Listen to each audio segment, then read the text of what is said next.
Hey, and welcome to Matt and Jess TV. I am Matt Roast. And I am Jessica Bun Bun. And this is our Silo Season 2, Episode 4 reaction and review. We are here to talk about musical instruments. We are here to talk about elephants. And we are here to talk about how I feel incredibly dumb after watching this episode. Because I am sure, and there will probably be 200 comments on this video being like, I knew this was going to happen. I did not know this was going to happen when Meadows and Bernard sat down for dinner. I don't know why. I just was completely in the moment and I was thinking, okay, this is the only person that Bernard seems to care about at all. Maybe he is just having this one conversation, this one moment with her. He's not going to kill her. What was I thinking? Listen, she was never going to go outside. She was never going to, I think in her heart of hearts, she knew she was asking for something impossible. Even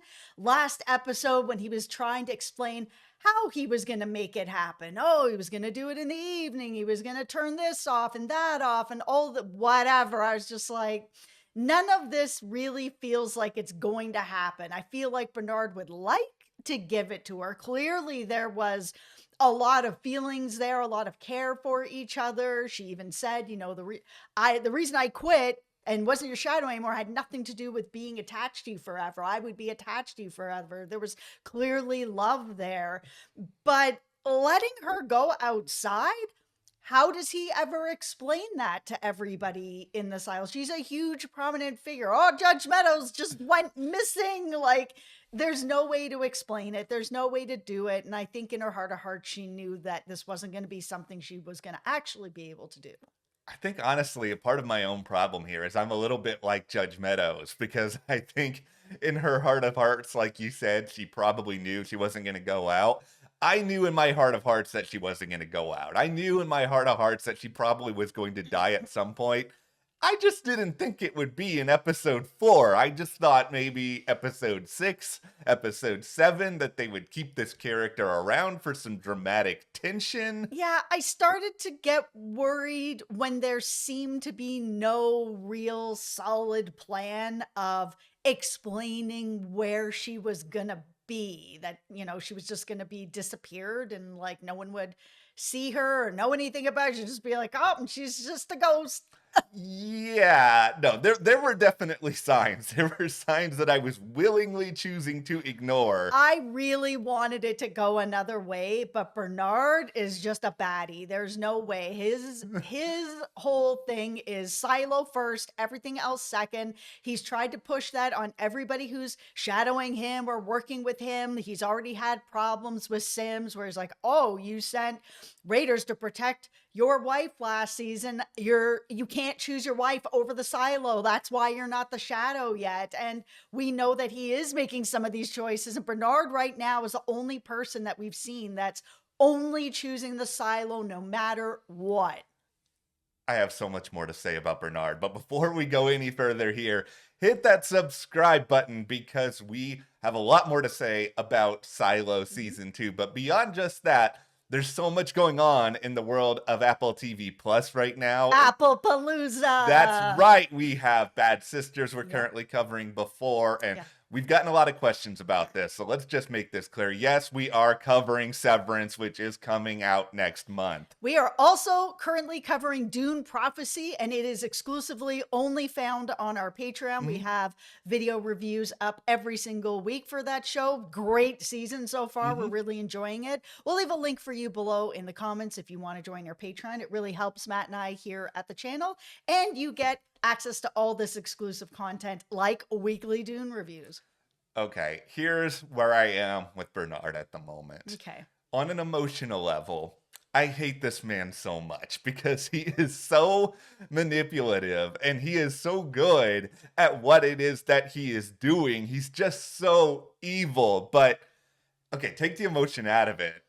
From a strategic point of view, the fact that he was able to pull this off is both shocking and also like, I understand why you're in charge because this is really pretty brilliant. Oh my goodness. When he was really pushing for that dinner and shooting his shot, I was just like, he's clearly has some sort of feelings for it. Feels like at one point maybe they were lovers or they had some sort of relationship or they knew something was there. I mean, clearly she, at the end of her life, was like, I would have been with you forever if it wasn't for this other thing that was happening, this letter. Yeah. And the thing that just made me really sink into how much of a baddie he is when she was like, was it in the wine? And he was like, I didn't know if you would drink that or not, so I made sure it was in the mushrooms. It was such a detail Yeah. that would have gone over my head, because for sure we've seen so many people get poisoned and it's always Yeah. in the wine or something like that. And he was just like, I didn't know if you drink it or not, so I took the for sure route.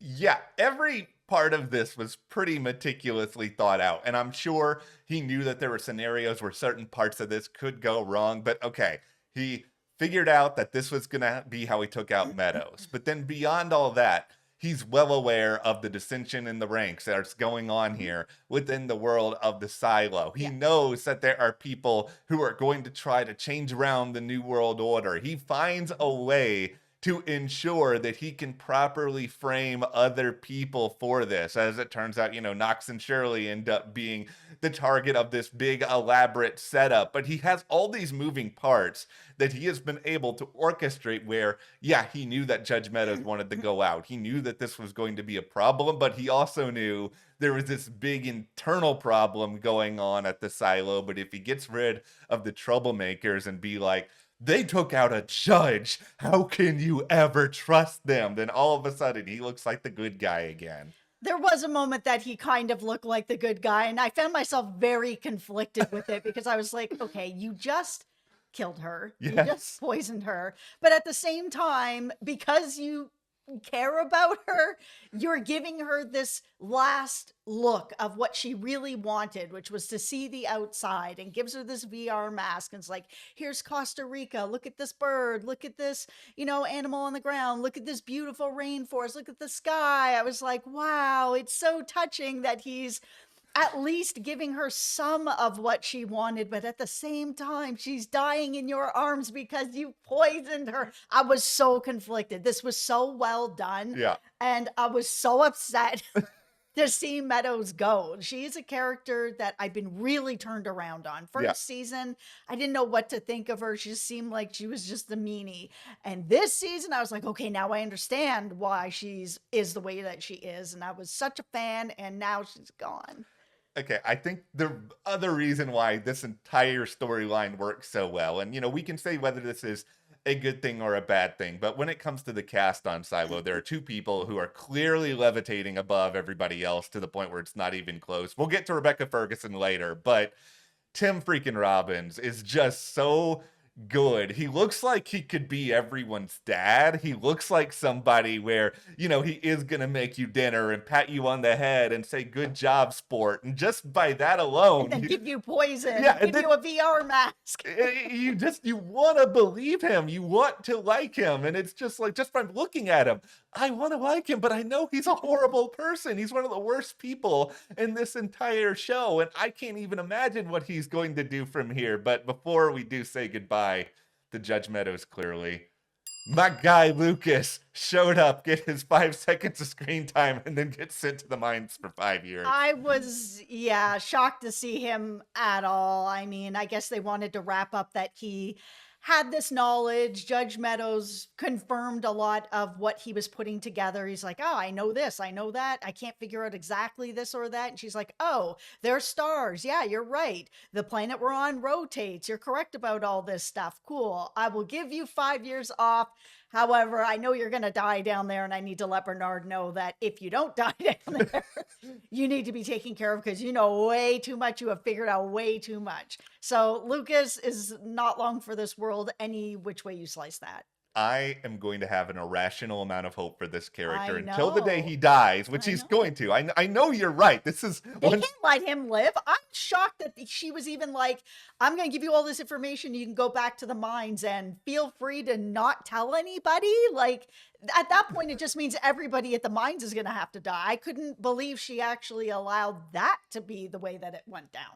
This is just me with the Bernard and Meadows dinner scene all over again, where it's just like I want to have hope for a different outcome that I know is inevitable. Okay, let's talk about this setup of Knox and Shirley, Yeah. because this all starts where they're down reading all these names where he's like, man, at first I thought all these names were like the founders, but the more that I'm seeing this and really digging into this and paying attention to what's actually on this wall, this is different rebellions. I think we've only been told about one, but it Yeah. looks like these are different things. Like it's like, oh, this happened because of a food shortage. Oh, they blame mechanical for this, they blame mechanical for that. And he kind of started to put things together where he's like, okay, there's been multiple rebellions and mechanical is always blamed for it. So we need to get some sort of an opportunity where we can get some truth and some answers. And their big plan is to ask Judge Meadows if they can build better suits,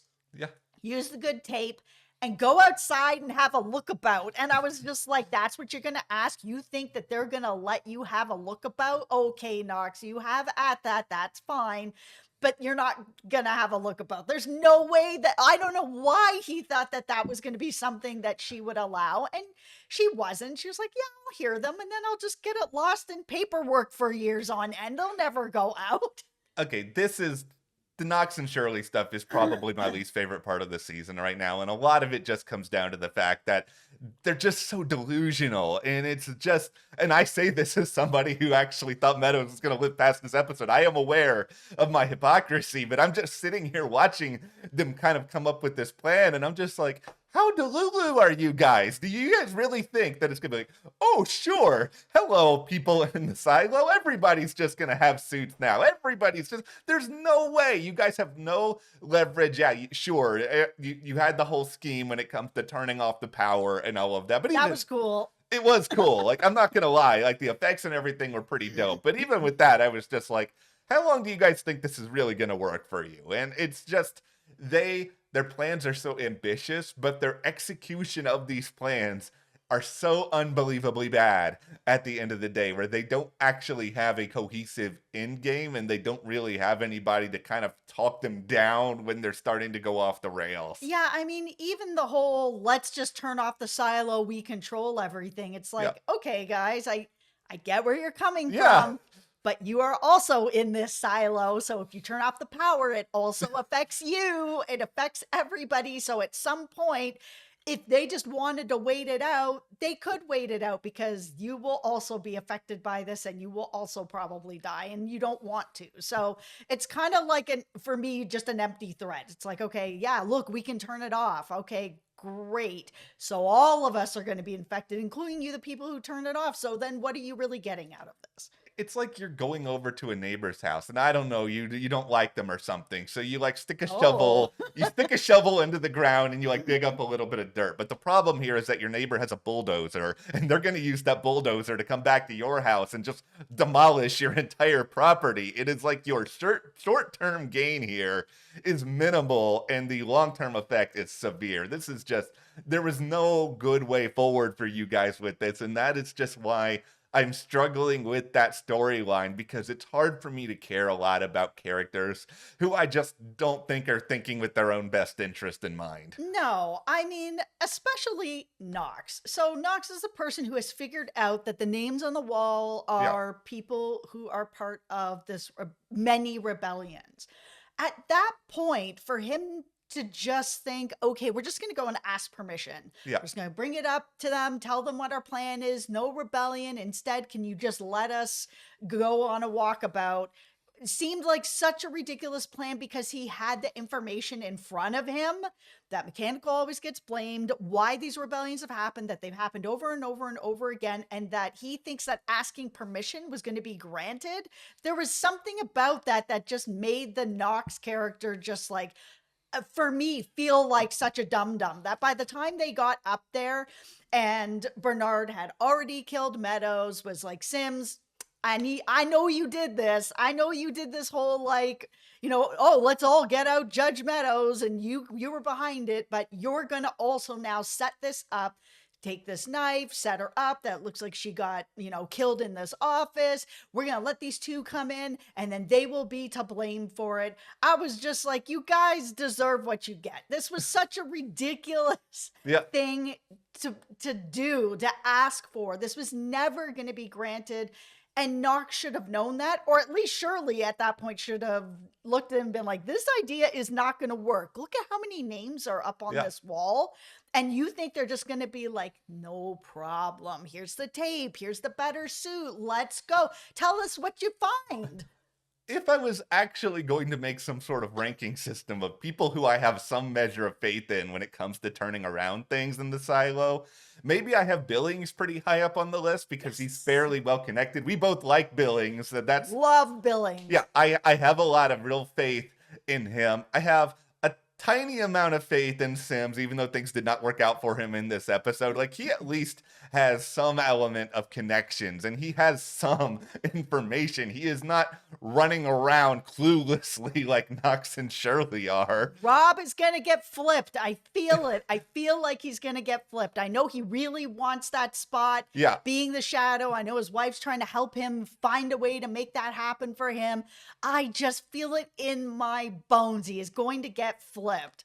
I also just bias here. I just really like Common, so I just want Common to stay around on the show and not get killed off. But like those are my champions right now in the world of Silo. Well, the interesting thing of where we left it with Knox and Shirley, and they're running back down to the bottom. It's kind of like, where are you gonna go? Like it feels like now that Sims came out and gave this huge speech. It's like, oh my goodness, they came up to talk to the judge and the judge was here and ready and willing and they killed her. You guys all need to go and get justice and let's bond together. It's this huge moment that Bernard is now threaded together, that he's lost this person that he cares about by his own hand. He has set it up as this huge setup against them, to then try to make it everybody against Mechanical, because that is part of the order. Knox even saw it on the wall. They always blame Mechanical. So here we are blaming Mechanical. You're going to go all the way to the bottom, and so will they. And then what? And then what? Where are you going? Bernard. You could go down to the digging machine, but if they find that, I mean, like, you can't just disappear. I hate Bernard, but it's just also like, respect. You pulled off your plan. I don't like you. I still want you to get killed. But okay, let's move over to Juliet here because I have a take that I'm interested in seeing what people's responses are when it comes to Rebecca Ferguson as an action star, because she was. I say this in particular because I know she was in the Mission Impossible franchises, and we can all have opinions about Tom Cruise as a person, but I want to talk specifically about Tom Cruise.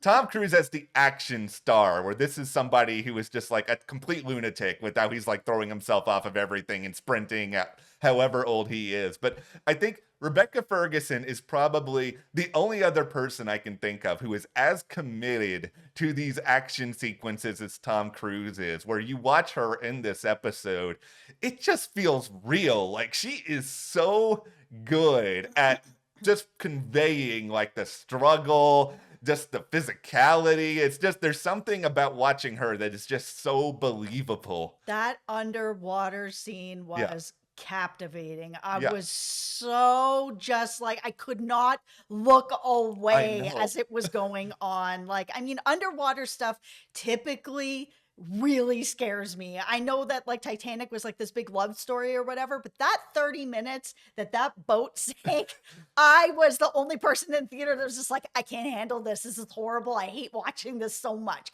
And that's how I felt with this too. I was like, wow, it looks amazing. Like they did such a great job with it, but like, and she's, can't get the tube and it's the bottom with the big rock at the bottom. I was like, oh my goodness, it's all just was so scary. Yeah. And I don't know if she did her own stunts. I don't know all the mechanics that went into that, but it was just, it all felt like so unbelievably just believable. Not terrifying. Not to repeat that same word. It was just that her struggle underneath, her going back up, like looking genuinely exhausted. I bought all of this, but then 100%. You're also exhausted because you're basically dealing in the process of everything Juliet is going through with an adult version of an 11-year-old in Solo. And that's this is really the best way I can explain it and sort of looking at the timeline here because the rebellion was apparently decades ago, right? Right. So he would have been a kid when a lot of that happened. And it feels like when that happened, it just sort of stunted him in that particular part of his life. And he's never grown out of it. Like the way that he talks about the elephants in this episode, it felt a lot like a kid who was working on maybe like a construction project with their parent and the parent's trying to focus and the kid is just kind of constantly like, look at me. Do you want to see me play with my yo-yo? Do you want to see me, play the piano? Do you want to see me do a dance? It just felt like he was constantly like, I need the attention. I need the attention. Yeah, he reminded me a lot of Victor over on From, Yeah. for all of you who watch From, and we love that show. But it felt very much like that. And especially when he gave that story that wasn't making any sense, where he was like, oh, yeah, there was this girl that I would sit beside in class, and, all this sort of stuff when the rebellion started. And Juliet's like, well, we're on this floor, so that girl would have been 11. So your story's not adding up here. That would mean that you were 11 when the rebellion started, but you've also told me that you were a shadow. Yeah. So you're an 11-year-old shadow, or you weren't a shadow, and somehow you ended up in this vault, and because you're in the vault, all the information is in the vault, so you have read books, and that's how you figured out, circus, lions, elephants, all this sort of stuff, and that you were never a shadow. And he's just like, oh, let me backpedal that out the door. It's like, which is the lie? Were you 11 at that time and something else has happened, or were you the shadow? What do you think? Okay. What do you guys think? Let us know in the comments. What do you think? All right, here's my tinfoil hat theory Okay, on tinfoil Solo and what's going on here. Because I think it's important to remember that while Solo may be internally a child in a lot of ways, in certain circumstances, children can still be dangerous and they can be reactive and they can be very, very emotional. Like, I feel like the amount of trust that Juliet puts in Solo has to be limited because you don't know what he's going to do in any given situation. And you saw that here. Where I kind of think this story is with Solo right now is that, yeah, his story about, class being 11, all that sort of stuff, I think that stuff is genuine. And I think that really happened because he was just sort of in this spot where he was talking sort of stream of consciousness, just saying whatever is on his mind. And I think him being a shadow, that's where he starts to trip up. I think he was in this vault potentially for a while or close to the vault or somewhere in this proximity with a small group of other people. And that may have actually included a shadow. But I think when you're a kid, especially, you want to feel important. That's why a lot of kids are like, I want to be an astronaut. Or when I was like 6 years old, I was like, I want to be a game show host. It doesn't matter. But the whole idea here is that you want to aspire to something. And if he thought that this actual shadow was starting to divert a little bit from what he thought the shadow should be, the shadow that he aspired to, he might have taken out that shadow or someone else and is assuming that role now. Because in addition to the stories not lining up, there's also the bodies in the hallway, and they're much more recent than everything else outside. And Solo clearly does not want to talk about that. So something obviously happened, and I just, because of the fact that he's still alive, I don't think it's hard to really assume that he is directly related or involved or responsible for it. He may also just be afraid because people who have knowledge, people who are, head of IT, or if you're the mayor or you're the judge or whoever, people that have actual information about the outside world or relics or anything like that, if you're not in a position of power, you end up going out to clean, or you end up dead in some sort of other way. So is it possible that if Solo was 11 and Russell was like, okay, get into this vault, like, oh, this stuff is happening, I need you to just get in there, close the door, don't let anybody in. Maybe this was his son or his nephew or somebody else that he knew, or he just saw this kid running by and was like, get in here, lock yourself in, I'll come back for you, don't open it for anybody. And while he grew up in there, he's like, well, I might as well just read all this information. And because he knows that if he has information, he's not going to be able to live unless he's a shadow. He might just be telling people, yeah, I was a shadow.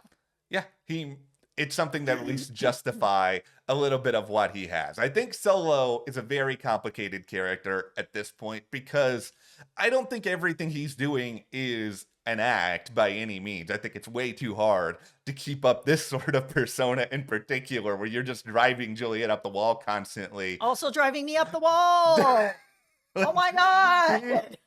Like he's such an You're right. He is like, look at me play the yo-yo. Yeah. I'm going to eat this Jello. I'm like, oh, guy. He is such an intentional irritant. And I think it's just that if that is, you can't keep up that personality all the time. I don't think, unless there's a certain part of it that is real. But I think what kind of trips everything up here is you can be this, but also still have secrets and also still be capable of doing really dangerous stuff. Because if he is just afraid, like you brought up here, there's this possibility where if Juliet knows too much, then it's like, okay, now the switch is flipping.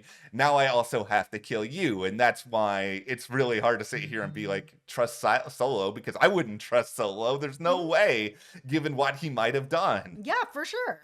We're just in this really interesting spot now with this storyline because ultimately, Juliet, she's gotten some of what she wants. She's got the suit.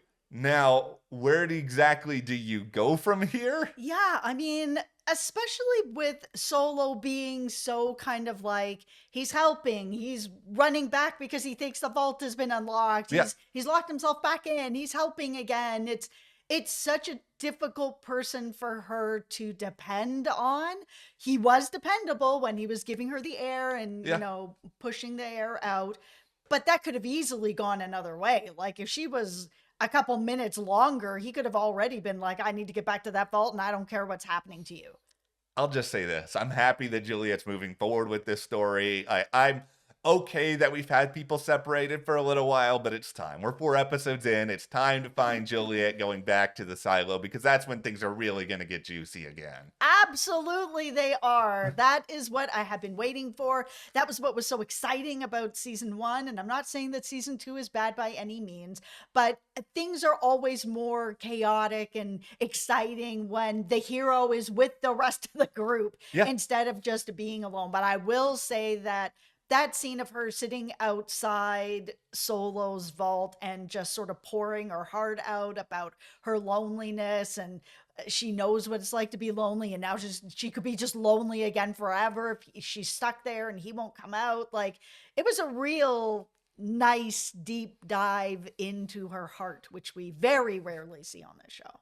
Becca's just so good. I know, it's just she really to is. be able to do all that underwater stuff and be like this big action hero, but then also be so vulnerable. It's just, she's a really fascinating character to watch. And that's why I want her alongside all the other characters, because she lifts everybody else up. And her versus Bernard, that is the clash of the titans with this show. And there's only so long you can prolong that before we're all going to get really, really impatient. Yeah, especially if there is actually a bridge between these two silos. I mean, you've got a dead silo where nobody's in charge, and then you have an active one. Is there a possibility for Juliet that if she can get over there, she can be like, okay, anybody who wants to live in a more free society, here's a silo where nobody's in charge. So we can go over, everybody can do whatever they want, have their own floor, do, you know, you do you. And let's have a different type of society over here.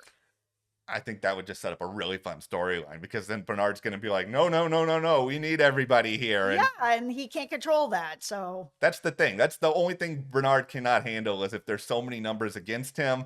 That's where the chaos really starts to erupt. But that's where we will leave off Silo Season 2, Episode 4. Really interesting episode. Lots to talk about. Hit that subscribe button now so you guys don't miss any of our Silo coverage, the rest of our Applepalooza, and then support us further by joining our Patreon. Link is in the description. We're covering exclusively in video form Dune Prophecy. Thank you guys so much. We'll see you here next time.